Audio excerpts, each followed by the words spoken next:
জাদুর লাল লাউ কুসুমপুর গ্রামে অদিতি ও তার মা বাস করত। ওদের বাবার মৃত্যুর পর ওরা কোথায় যাবে তা ঠিক করে উঠতে পারে না, কেননা ওরা ওদের দাদা বাড়িতে গেলেও দাদা বাড়ি থেকে ওদেরকে বের করে দেওয়া হয়। কারণ অদিতির বাবার মৃত্যুর জন্য তার শ্বশুর বাড়ির সবাই অদিতির মাকে দোষারোপ করতে থাকেন, তাকে অপয়া অলক্ষী বলে গালাগাল দিতে থাকেন। তারপর অদিতির মা বাধ্য হয়ে সে তার ভাইয়ের বাড়িতে চলে আসেন আর দরজায় দাঁড়িয়ে ডাকাডাকি করতে থাকেন। ভাই, ভাবি, দরজাটা একটু খোলেন, আমি এসেছি, অদিতির মা, সুমি, একটু দরজাটা খোলেন। কি ব্যাপার সুমি?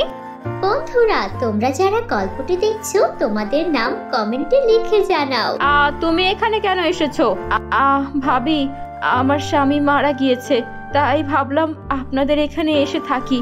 জানেনই তো আমাদের থাকার কোনো জায়গা নেই। তোমার স্বামী মারা গেছে এটা শুনে খারাপ লাগলো, কিন্তু তুমি বাপু আমাদের বাড়িতে কেন এসেছো? তোমার শ্বশুর বাড়িতে না যাবে? আমি তো ওর দাদার বাড়িতে গিয়েছিলাম, কিন্তু আমাকে থাকতে দেয়নি, আমাকে নানা রকম অপবাদ দিয়েছে, তারা আমাকে ওই বাড়িতে রাখেনি। এখন যদি আপনাদের বাড়িতে জায়গা না দেন তাহলে তো আমার এই মেয়েটাকে নিয়ে যাওয়ার কোনো জায়গা থাকবে না। ভাবি, দোহাই লাগে আপনার, আমাকে আপনার বাড়িতে থাকতে দিন। শোনো, এটা তোমার ভাইয়ের বাড়ি, এই জন্য এটা ভেবো না যখন যা ইচ্ছা তাই করবে। এই বাড়িতে আমার অধিকার আছে, তোমার ভাই যতই বলুক না কেন আমি তোমাদের এই বাড়িতে থাকতে দেব না।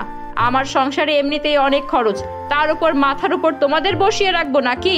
তখনই সুমির ভাই সেখানে চলে আসে আর বলতে থাকে, কি হলো কি রাবেয়া, তুমি আমার বোনের সঙ্গে এমন আচরণ করছো কেন? ওর স্বামী মারা গেছে আর আমার ভাগ্নিটাও এতিম হয়ে গেছে, তুমি ওদেরকে কোথায় ঘরে তুলবে আর এভাবে বাইরে দাঁড়িয়ে দাঁড়িয়ে ওদের সঙ্গে খারাপ আচরণ করছো? একবার ভেবে দেখো তো, এটা যদি আমার সাথে হতো। তোমারও তো একটা মেয়ে আছে, নিজের আত্মীয়র সঙ্গে কেউ এরকম করে? শোনো, আমার মেয়ের সাথে যদি এরকম হয় তাহলে আমি আমার বাপের বাড়িতে গিয়েও থাকতে পারবো, সেখানে আমার নামে জমি আছে, তোমার বোনের নামে কিছু আছে। আর তার থেকেও বড় কথা, তোমার বাড়িতে আমার অবশ্যই জায়গা হবে, তোমার বোনের মতো নয়। আমার শ্বশুর বাড়ির লোকজন আমাকে যথেষ্ট ভালোবাসেন। আহা, এখন তর্ক করো না। সুমি, আয় ভেতরে আয়। দেখো, তোমার বোনকে যদি তুমি বাড়িতে তোলো তাহলে আমি বাড়ি ছেড়ে বেরিয়ে যাব। হয় তোমার বোন আর ভাগ্নি এই বাড়িতে থাকবে, নয়তো আমি থাকবো। আমি মাথার উপর এমন বোঝা চাপিয়ে চলতে পারবো না। এমনিতেও তুমি যে টাকা আয় করো সে টাকাতে সংসার চলে না। মেয়েটার স্কুলের খরচ, বাজার সদাই করো, আরো নানা রকম খরচ। আমরা তো কিছু টাকা ব্যাংক থেকে লোনও নিয়েছি, সেই টাকাও মাসে মাসে চোকাতে হয়। আমি কোনোভাবেই তোমার বোনকে এই বাড়িতে থাকতে দেব না। ভাবি, এমনটা করবেন না, আপনার বাড়িতে তো কাজের মেয়েরও দরকার হতে পারে, আমাদের না হয় কাজের মেয়ের জায়গাটাই দেবেন। আমি আপনার বাড়ির সব কাজ করে দেব, আপনাদের জমির যত দেখাশোনা সেগুলোও করে দেব। দয়া করে আমাদের তাড়িয়ে দেবেন না, এই বাড়ি ছাড়া যে আমার আর আমার মেয়ের যাওয়ার কোনো জায়গা নেই। আচ্ছা ঠিক আছে, এখানে বসে ফ্রি খেতে পারবে না, এখানে থাকতে হলে কাজ করে থাকতে হবে। আমার কিছু সবজির বাগান আছে, সেগুলোর দেখাশোনা করতে হবে, এই যেন মাথায় থাকে। হ্যাঁ হ্যাঁ ভাবি, এটা নিয়ে আপনাকে কোনো চিন্তা করতে হবে না, আমি সব দেখে শুনে রাখবো। এরপর অদিতির মা আর অদিতি মিলে ওর মামা বাড়িতেই থাকতে শুরু করে আর সেখানে ওদের সবজি বাগানের সব সবজির দেখাশোনা করতে থাকে।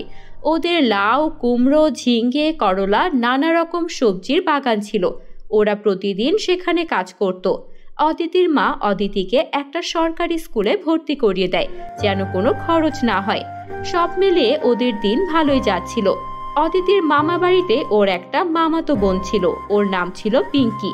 পিঙ্কি ওর মায়ের মতোই হিংসুটে আর বদমেজাজি ছিল। ও কখনোই অদিতির সঙ্গে ভালো আচরণ করতো না। একদিন পিঙ্কি একা একা একটা গাছে উঠতে গিয়ে মাটিতে পড়ে যায় আর তার পায়ে ভীষণ ব্যথা পায়। তখনও কাঁদতে কাঁদতে গিয়ে ওর মায়ের কাছে অদিতির নামে মিথ্যা নালিশ করতে শুরু করে। মা দেখো, অদিতি আমাকে গাছ থেকে ফেলে দিয়েছে, আমাকে ব্যথা দিয়েছে, অদিতি অনেক খারাপ। আমি যখন ওকে বলেছি আমি গাছে উঠতে পারবো না, আমাকে জোর করে গাছে উঠিয়ে দিয়েছে। কি? আমি বাড়িতে দয়া করে থাকতে দিয়েছি আর আমার মেয়েকে এভাবে তুই ব্যথা দিয়েছিস? আজকে তোর একদিন কি আমার একদিন, যেমন মা তার তেমন মেয়ে। আমাদের বাড়িতে থাকবি আর আমার মেয়েকেই ব্যথা দিবি? মামি, বিশ্বাস করুন আমি এমনটা করিনি, পিঙ্কি ইচ্ছে করে ব্যথা পেয়েছে, ওই গাছে উঠেছে, আমি তো ওকে নিষেধ করেছি। কি, এখন আমার মেয়েকে মিথ্যেবাদী বলছিস? তুই আমার মেয়েকে ব্যথা দিয়েছিস, দেখাচ্ছি তোকে মজা। এই বলে মামি অদিতিকে অনেক মারধর করতে থাকে। মারতে মারতে ওর হাত পা দিয়ে রক্ত বেরোতে থাকে। এটা দেখে অদিতির মা দৌড়ে সেখানে চলে আসে। ভাবি, আপনাদের বাড়িতে থাকি বলে কি আপনি আমার মেয়েটাকে মেরে ফেলবেন? এটা আপনি মোটেও ঠিক করছেন না।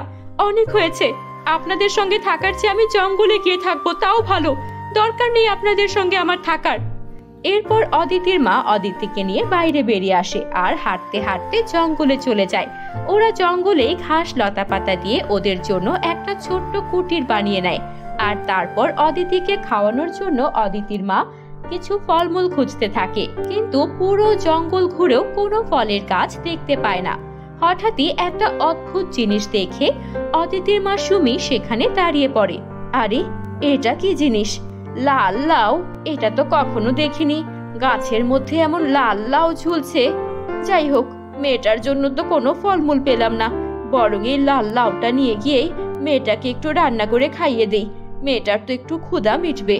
এই ভেবে যেই না অদিতির মা সেই লাউটাকে ছিঁড়তে যাবে, অমনি লাউটা কথা বলতে শুরু করে। আমি হলাম জাদুর লাউ, তুমি আমাকে রান্না না করে আমাকে নিয়ে মাটিতে পুঁতে দাও, তাহলেই সেখান থেকে একটা গাছ বেরোবে, আর সেই গাছে ধরবে হাজার হাজার লাউ, আর সেই লাউগুলো আমার মতো লাল লাউ হবে। তুমি সেই লাল লাউ বিক্রি করে টাকা আয় করতে পারবে। আমার কথা বিশ্বাস না হলে একটু করেই দেখো না। অদিতির মা অবাক হয়ে যায়, কিন্তু সে লাউটার কথা বিশ্বাস করে আর লাউটাকে মাটিতে পুঁতে দেয়। সঙ্গে সঙ্গে সেখানে একটা গাছ প্রকট হয়ে যায়, আর সেই গাছে শত শত লাউ ধরে যায়। এটা দেখে অদিতির মায়ের যেন খুশির সীমা ছিল না। সে সেই লাউগুলো সেখান থেকে তুলে বাজারে বিক্রি করতে শুরু করে। ওই লাউ দেখে সবাই অবাক হয়ে যায়। সেই লাউগুলো দেখতে সুন্দর ছিল না, শুধু খেতেও অনেক সুস্বাদু ছিল। যে একবার সেই লাউ কিনে নিয়ে খেত, সে বারবার অদিতিদের কাছে এসে সেই লাউ কিনতে চাইতো। আর এভাবেই ওরা অনেক টাকার মালিক হয়ে গেল। একদিন মামি যখন এই ঘটনা জানতে পারলো, সে এলো অদিতির কাছ থেকে লাউ চুরি করার জন্য। কিন্তু সে যখনই লাউ স্পর্শ করলো, তখনই তার শরীরের ওপর এক এক করে বড় বড় লাউ পড়তে লাগলো, আর সে লাউয়ের ওপর ঢাকা পড়ে গেল। পরদিন সকালে যখন অদিতির মা আসলো আর তার ভাবিকে এভাবে লাউয়ের নিচে চাপা পড়তে দেখলো, তখন সে সবটা বুঝে গেল।